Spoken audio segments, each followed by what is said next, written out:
네, 뉴스 분석 함께할 네 분 소개하겠습니다.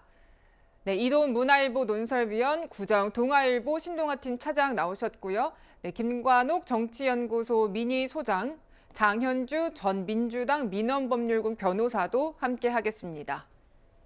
네, 어서 오세요.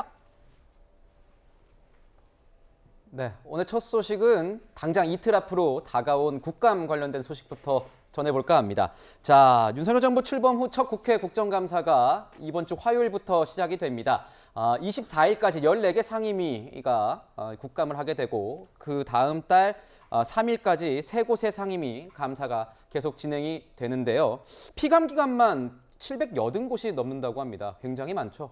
자, 그중에서도 이 윤석열 정부 출범 후 이 외교통일위원회 국감이 굉장히 관심이 가는 포인트가 될 것 같습니다. 바로 박진 외교부 장관의 이 해임 건의안과 해임 건의안 거부 사태 때문인데요. 자, 구자영 차장께 여쭤보겠습니다. 지금 보면 오영환 원내대변인의 지금 발언 보시고 계시지만 박진 장관이 소임을 다하겠다는 이 태도를 유지한다. 이렇다면은 저희 또한 외교부 장관의 출석을 허용치 않는 방안을 고민해 볼 수밖에 없다. 국감을 아예 못 받게 하겠다. 이렇게 지금 얘기가 나오고 있는 건데 어떻게 전망하십니까? 네, 이 국정감사라고 하면 이제 국회, 국민의 대표기관인 국회가 행정부가 과연 이 국민의 어떤 행복 그리고 국가 이익을 위해서 이 정책, 그 국정을 잘 운영했는지를 감시하는 이 행사거든요. 네. 1년에 뭐 한 20여일 집중적으로 국정감사를 하는데, 그런데 이번 국감의 경우에는 윤석열 정부 첫 국감이라는 상징성이 있음에도 불구하고 이 최근에 있었던 윤석열 대통령의 해외 순방과 관련된 이 논란이 이번 국감에도 상당히 큰 파장을 몰고 올 것으로 보입니다. 특히 이 민주당에서는 지금 박진 외교부 장관에 대한 해임 건의안을 이 국회에서 통과를 시켰습니다만, 그것에 대해서 해임 건의에 대해서 윤석열 대통령이 수용하지 않음으로써, 그러니까 사실상 민주당의 요구를 거부한 모양새가 되지 않았습니까? 네. 그러다 보니까 박진 장관에 대해서도 이 국회 차원에서 보이콧을 하겠다, 국감에 출석하지 못하도록 하겠다, 이렇게 지금 엄포를 놓고 있기 때문에 내용은 이제 온데간데 없고, 박진 장관이 이 국감 피감기관 수장으로서 국감에 출석하느냐 그렇지 않느냐, 비본질적인 요소가 이 본질적인 국정감사라는 본질을 좀 흐릴 가능성이 높아져 보입니다. 네, 자, 법사위 국감도 바로 시작이 될 예정입니다. 아무래도 이제 검수완박 관련한 논의도 있을 텐데요, 소장님. 좀 주요 쟁점들은 어떤 게 다뤄질까요? 아무래도 뭐 검수완박의 문제는 한동훈 법무부 장관 얘기로 이제 집중이 될 것 같고요. 최근에 김남국 의원이 이제 한동훈 장관에 대한 어떤 평가도 있었던 거 아니, 너무 오만하다 뭐 이런 식의 어떤 표현도 있었기 때문에 한번 화력이 집중이 될 텐데, 제일 중요한 거는 이 국정감사라는 것은 사실 야당의 시간이거든요. 그러니까 행정부에 대한 입법부의 그런 감사 기간인데, 행정부가 지금 여당은 뭐 어떻게 보면 보호를 해야 되는 입장이고, 야당이 뭔가가 국민적인 어떤 이해, 국민적인 관심사 속에서 잘못된 것이 없느냐, 뭐 이걸 찾아내는 거거든요. 그래서 국감 스타라는 얘기들이 과거부터 있었기 그렇죠. 때문에 얼마만큼 이제 적절한 명백한 증거를 갖고서 국민들의 공감을 이끌어내느냐, 이런 부분이죠. 그런데 지금 검수완박도 말씀하셨지만 지금의 최대의 국민적 관심사는 순방 외교 과정 속에서 나타난 여러 가지 의문 사항들이 있잖아요. 왜 48조 정상회담을 했어야만 하는지, 왜 태극기도 없이 비공개로 한일 정상회담이 하는지, 뭐 이런 부분들, 그리고 또 대통령실의 어떤 공간 개보수라든가 여기에 뭐 수의 계약을 했다, 뭐 영빈관에 대해서 갑자기 이제 신축을 한다, 뭐 이런 것들이 왜 갑자기 많이 나오는지, 그리고 대통령실의 어떤 사적 채용이라든가 뭐 여러 가지로 아마 야당의 입장에서는 따져 물을 것들이 굉장히 많거든요.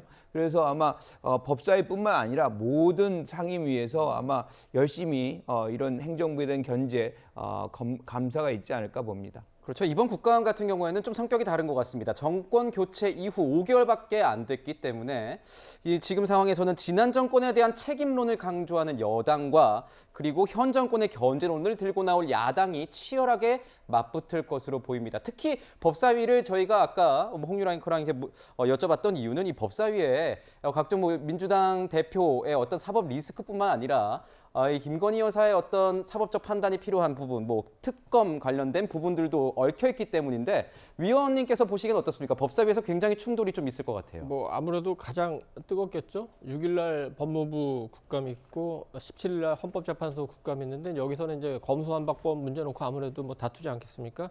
20일날 그 대검 국감이 있는데 새로운 이원석 검찰총장 체제에서 수사 어떻게 하는지, 특히 전 정권과 관련된 수사 어떻게 하는지에 대해서 집중적으로 따질 것 같고, 법무부에 대한 국감에서는 수사나 이런 문제도 있지만 한동훈 장관에 대한 지금 야당의 어떤 공세라고 할까, 이런 게 굉장히 치열하기 때문에 이번 국감에서는 야당 입장에서는 이제 벼르고 나오겠죠. 그래서 한 장관을 이제 집중 공략하려고 할 텐데, 한 장관은 또 지금까지 해왔던 것처럼 이제 반박을 하고 또박또박 이제 그 반박을 하게 될 것 같은데, 지금까지 상황이 얼마나 달라질지 모르겠습니다. 전체적으로 보면은 지금 경제 그리고 안보가 굉장히 흔들리는 상황에서 어떤 진짜 정책적인 거, 우리나라의 앞날을 위한 거라기보다는 정쟁, 특히 이제 화면에 나옵니다만 이재명 대표의 어떤 이제 사법적 리스크에 대한 반발로 야당이 강하게 여당을 밀어붙이는 이 상황이 국감에서 그대로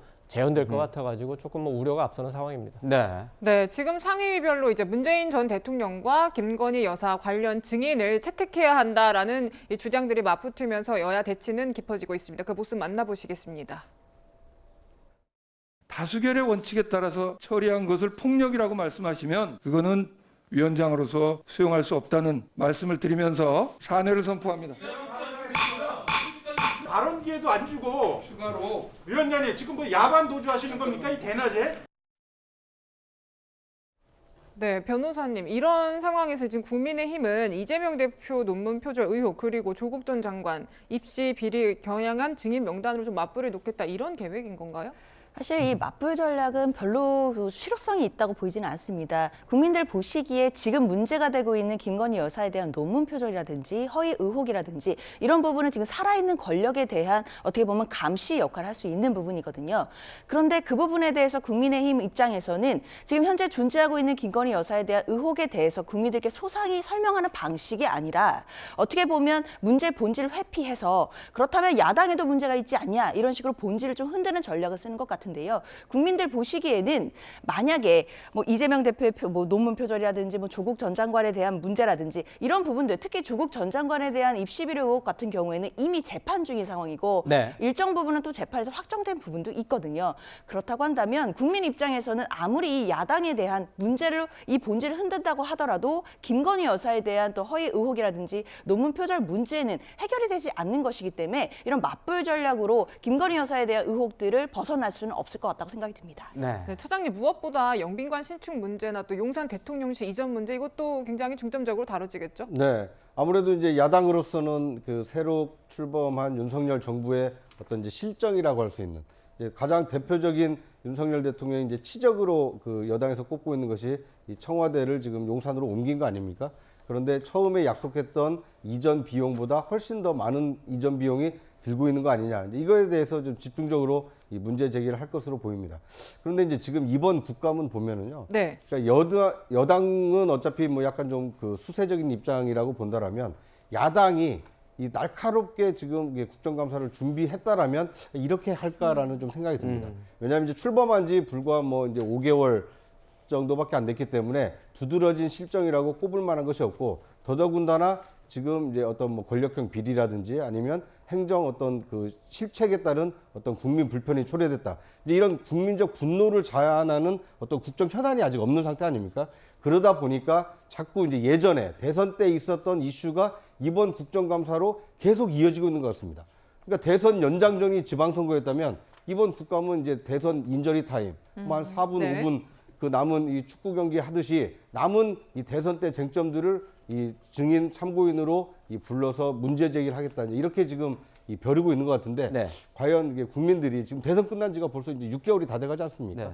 이제 새롭게 대한민국 지금 이제 새 정부가 출범해서 얼마나 국정을 잘 준비해 왔는지를 면밀히 따지고 내년에는 그러면 어떻게 더 이 위기를 좀 극복할 것인지 정책을 가다듬고 있는지 어떻게 보면 내실 있는 국감을 많은 국민들은 기대를 하고 있을 텐데 네. 여든 야든 너무나 지나치게 좀 정쟁 위주의 어떤 정치 공세 국감으로 흐르고 있는 것은 상당히 좀 안타까운 모습이 아닌가 하는 생각이 듭니다. 네, 저 아침에 기사를 다 찾아보니까 국감에서 어떤 내용이 주로 다뤄질 것 같으냐 이렇게 전망을 다 내놓아 봤는데 거의 다 이번 순방 관련된 내용들이 모든 법사위, 교육위, 과학방송통신위원회, 외교통일위원회에서 다 다뤄질 것 같다, 주요 주제로 다뤄질 것 같다 이렇게 좀 하나의 주제로 매몰되고 있는 것 아니냐 이런 얘기들이 나오고 있습니다. 어떻게 될지 좀 지켜보시죠.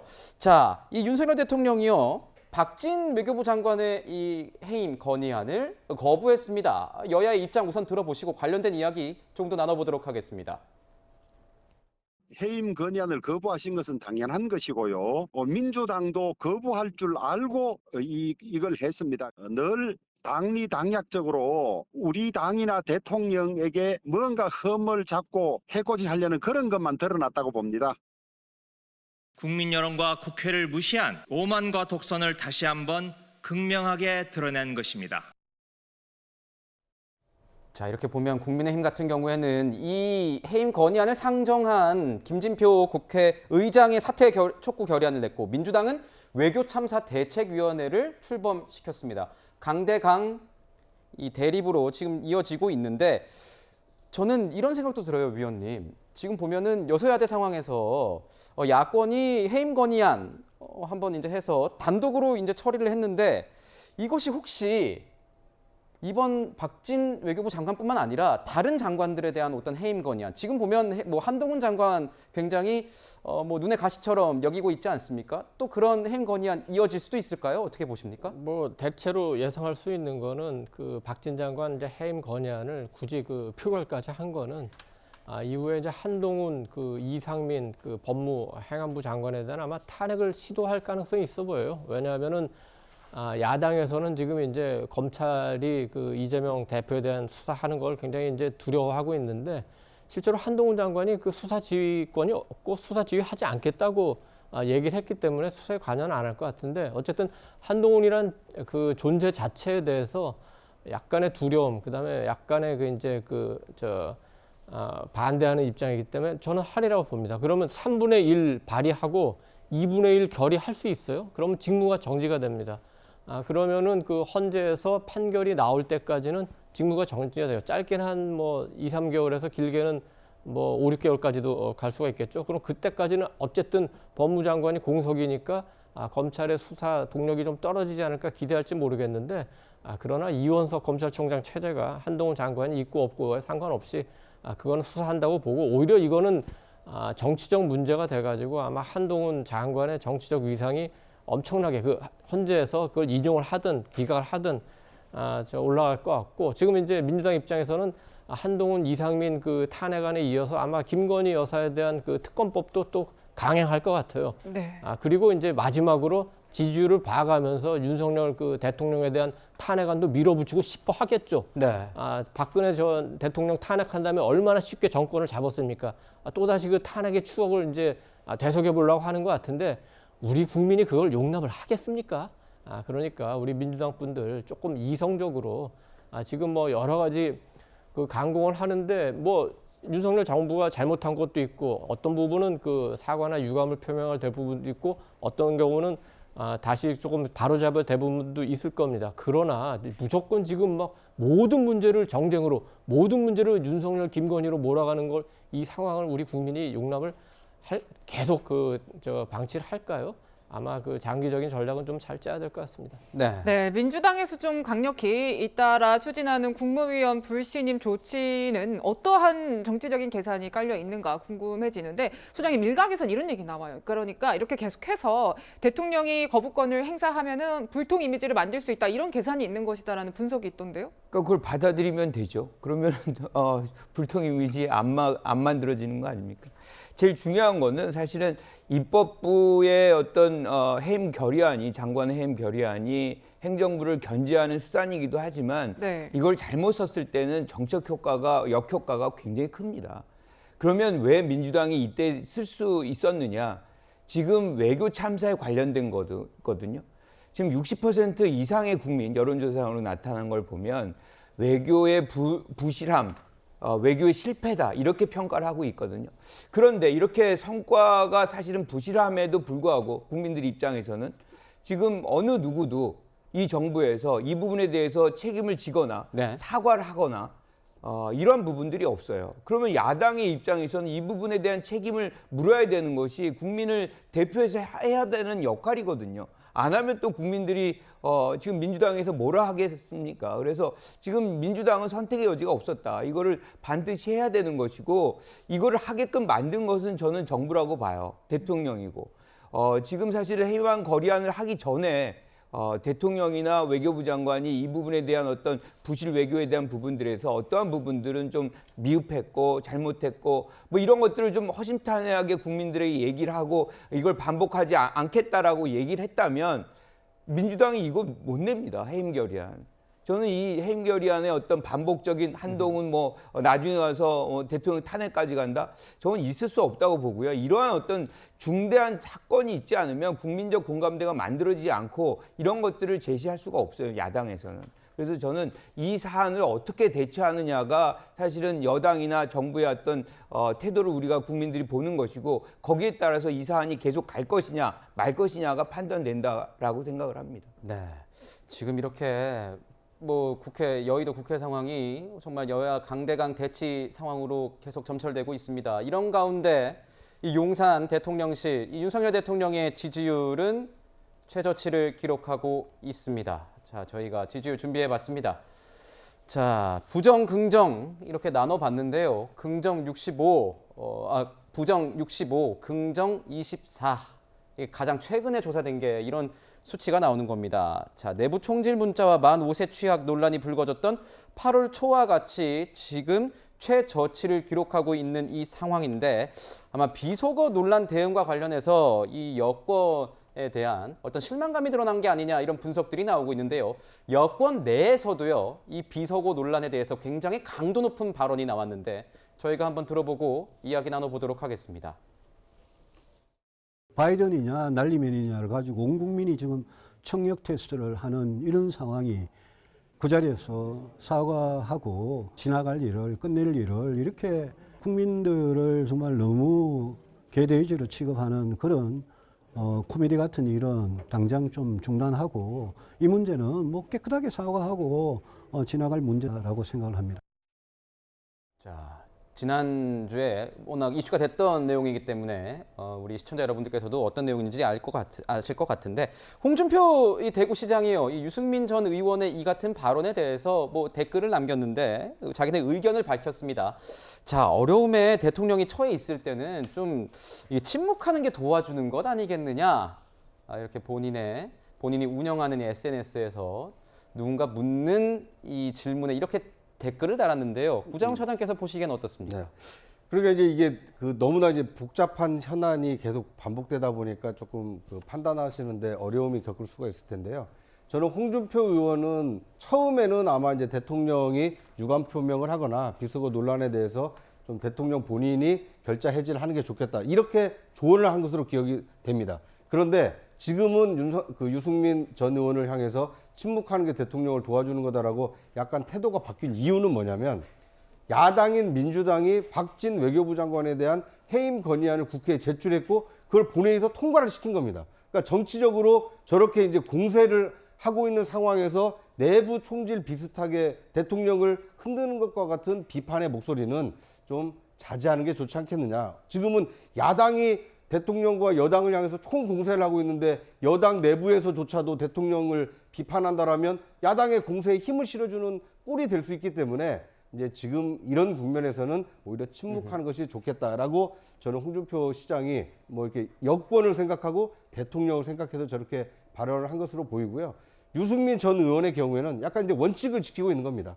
이 도대체 뭐 외교 참사라는 이제 야당의 비판 그리고 비속어 논란이 어디에서 비롯됐느냐. 결국 이것은 여당, 외교부 그리고 대통령의 어떤 신중치 못한 언행에서 비롯됐으니 그거에 대해서는 유감 표명 또는 뭐 간단한 사과를 하면 넘어갈 문제 아니었느냐. 그러니까 원칙을 고수하고 있는 유승민 전 의원, 이 어떤 정치적인 여야 어떤 극한 대결로 치닫는 상황에서 여당과 대통령을 더 어렵게 해서는 안 된다라는 현실적인 그 이유를 펴고 있는 이 홍준표 시장의 입장이 좀 갈리고 있다 이렇게 볼 수 있을 것 같습니다. 네. 네, 그리고 네. 홍준표 시장 같은 경우에는 지금 뭐 연달아 SNS에 글을 올려가지고 개혁적이지도 않은 사람들이 개혁 보수 타령하는 거 그만해라라고도 하고 또 박근혜 전 대통령 탄핵 당시 얘기도 하고 계속해서 강경한 글을 올리고 있는데 이제 여권 내부에서는 이 비속어 사용 논란이 좀 장기화되는 게 부담스럽다는 기류도 읽히는 것 같기도 하고요. 어떻게 보시나요, 위원님? 그렇죠. 빨리 해소되면 좋겠죠. 대통령이 이제 어려운 상황에 처했을 때 여당은 이제 가급적이면은 그 대통령을 그 보호해주는 방향으로 가는 게 원칙적으로는 옳지만 그렇다 하더라도 대통령실이 잘못한 게 있다면 또 대통령이 잘못한 게 있다면 당 내에서도 비판하는 건 또 충분히 그럴 수 있습니다. 그게 어떻게 보면 또 비주류의 역할일 수도 있고 또 당내 민주화의 어떤 상징일 수도 있겠죠. 그렇지만 이제 유승민 의원은 조금 좀 그 특별한 상황이라고 봐야 되겠죠. 지난 이제 대선 경선에 나왔는데. 같이 경쟁하다가 윤석열 후보가 됐습니다만 유승민 전 의원은 전혀 선거 운동을 도와주지 않았죠. 선거 마지막 날 마지못해서 기록은 남겨야 되니까 종로 유세에 한번 참여했었죠. 그런 사람이 또 이렇게 윤석열 대통령이 어려울 때는 탁 나타나서 이렇게 비판하는 게 당내에서 보기에는 적절치 않다고 보는 거고 특히 아무리 그래도 대통령과 우리 대통령실이 우리 국민을 개돼지로 생각하겠습니까? 이런 표현을 어떻게 쓸 수 있느냐 이런 문제고 홍준표 대표는 유승민 전 의원에 대해서 이건 굉장히 직격탄을 날린 거였는데 우리 내부를 흔드는 탄핵 때 같은 세력이 또 있는 것 같다 이 얘기는 민주당이 저렇게 나와가지고 예를 들어서 한동훈 장관 탄핵하면은 유승민 당신은 찬성할 거냐 반대할 거냐 묻는 거예요. 또 민주당이 저렇게 나와서 결국 만약에 윤석열 대통령을 겨냥해서 또 탄핵이라도 추진하게 되면 유승민 당신은 찬성할 거냐 반대할 거냐 이걸 묻고 있는 겁니다. 그러니까 이 정치 행위라는 것이 작용에 따른 이제 반작용이 있지 않습니까? 그러니까 만약에 민주당이 박진 장관에 대한 이 해임 건의안을 제출하지 않고 또 제출했다 하더라도 국회 표결을 하지 않았다라면 오히려 국민 여론은 이 대통령실이나 아니면 외교부를 향했을 가능성이 그런데 워낙 이제 힘을 과시한 거 아닙니까? 과반 의석을 우리가 가지고 있다. 야당이 네. 얼마든지 장관 해임 건의할 수 있고 앞으로 탄핵까지도 할 수 있다. 이걸 가시적인 힘을 보여주니까 소수 여당 입장에서는 이제 단결할 수밖에 없거든요. 옳고 그름의 문제는 이제 조금 국면이 지나간 것이 아닌가. 이제 그렇게 홍준표 시장은 지금 얘기를 하고 있는 것 같고요. 대통령실 입장도 지금 비속어 논란에 대해서는 원칙적으로 지금 그것을 좀 왜곡한 것에 대한 어떤 진상을 밝히는 쪽으로 가고 있기 때문에 아마 이것이 장기화되면 대통령실도 결코 좋지 않겠지만 야당으로서도 썩 그렇게 좋은 결과를 얻기는 좀 어렵지 않은 상황이 아닌가 하는 생각이 듭니다. 소장님 보시기에도 탄핵 전야 같은 그런 분위기입니까? 어떻게 보이세요? 대통령 탄핵 얘기가 지금 이 장면에서 왜 나오는지 저는 이해를 못 하겠고요. 지금 그것을 언급하는 거는 상황을 지나치게 과장할 필요성이 있는 사람들의 어떤 생각 속에서 나온다 이렇게 생각을 하고요. 지금 홍준표 지사의 얘기에 대상은 사실 유승민 전 의원이거든요. 그러니까 지사 입장에서 정치적 발언들을 계속 이어가기가 굉장히 부담스럽습니다. 그런데 유 전 의원 같은 경우는 지금 공직에 있질 않으니 굉장히 자유롭게 얘기를 하고 있고 사실상 이 대구 경북 민심에서 상당 부분 개선되고 있어요, 최근에. 그런데 이제 대구의 시장의 입장에서는 이걸 견제하지 않으면 대구 민심의 어떤 경쟁에서 약간 밀려날 수도 있는 부분이거든요. 좀 그런 맥락에서 아마 홍준표 지사가 견제구를 지금 날리고 있다 이렇게 판단하고요. 제일 중요한 거는 사실은 국민을 보고 정치하는 거지 지금 대통령이나 여권을 위해서 정치하는 건 아니잖아요. 그러면 숨기는 것이 또는 무조건 감싸는 것이 국가와 국민을 위한 것이냐라고 생각한다면 저는 이런 부분은 오히려 더 공개하고 투명하게 정리를 하는 것이 국민의 입장이다에 부합한다 이렇게 생각합니다. 네, 저희가 첫 번째 순서에서는 윤석열 정부의 첫 국정감사를 앞두고 지속되는 비속어 논란 중심으로 짚어봤습니다. 네, 한동훈 장관 스토킹, 미행 논란 이런 거 한번 알아볼까요? 넘어가시죠.